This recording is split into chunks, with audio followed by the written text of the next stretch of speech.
Lecture. Le rossignol de l'empereur. L'empereur de Chine avait dans son jardin un rossignol qui s'appelait Bulbul et qui était son ami.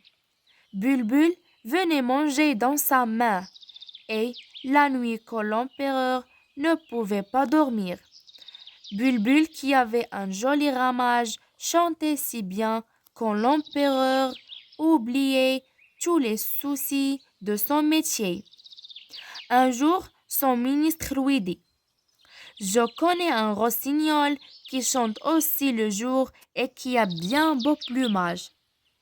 Et il apporta à l'empereur un oiseau peint de brillantes couleurs et que l'on remontait avec une clef pour le faire chanter. Et l'empereur trouva le rossignol si joli et il écouta si souvent sa chanson qu'il oublia Bulbul, et Bulbul sera mort de faim si la petite de la cuisinière ne l'avait adopté. Mais, à la force de remonter, le rossignol mécanique, la clé cassa, et l'oiseau cessa de chanter. Personne ne put la recommander. L'empereur devint si triste qu'il tomba gravement malade. Tous les médecins du royaume se présentèrent au chevet du roi. Ils ne trouvèrent aucun remède à sa maladie. Le roi est toujours triste et mélancolique. Le ministre décida de donner une forte somme d'argent à la personne qui remit le roi sur pied. Plusieurs personnes se présentèrent mais sans résultat. 2 jours après, la petite cuisinière alla voir le ministre et lui proposa de guérir le roi. Surpris, le ministre lui demanda: Comment? C'est simple, répondit-elle.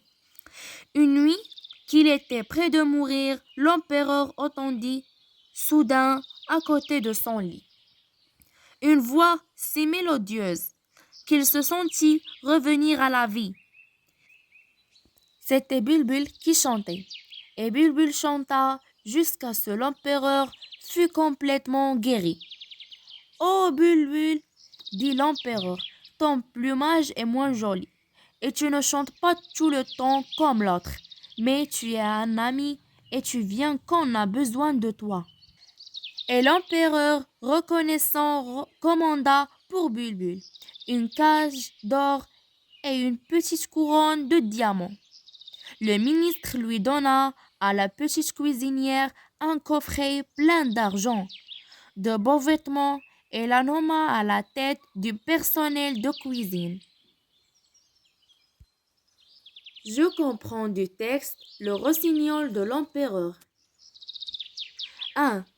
Qui était le propriétaire du rossignol? Le propriétaire du rossignol est l'empereur de Chine.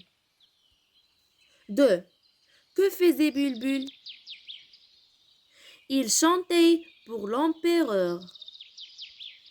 3. Que proposait le ministre à l'empereur? Il lui proposait un rossignol qui chante le jour et qui a un bien beau plumage. 4. De quel oiseau s'agissait-il? Il s'agissait d'un oiseau que l'on remontait avec une clef. 5. Qui a adopté le rossignol? Donc c'est la petite de la cuisinière qui a adopté le rossignol. 6. Pourquoi l'oiseau cessa de chanter? L'oiseau cessa de chanter car la clé ne fonctionnait plus. 7. Qu'arrivait-il à l'empereur? L'empereur tomba malade. 8. Pourquoi il devient si triste? Il devint si triste parce que le rossignol ne chantait plus. 9. Qui le sauva? C'est la petite de la cuisinière qui le sauva. 10. Comment l'empereur remercia Bulbul? L'empereur remercia Bulbul en lui achetant une cage d'or et une petite couronne de diamants. 11. Comment le ministre gratifia la petite cuisinière? Il lui donna un coffret plein d'argent, de beaux vêtements et la nomma à la tête de personnel de cuisine.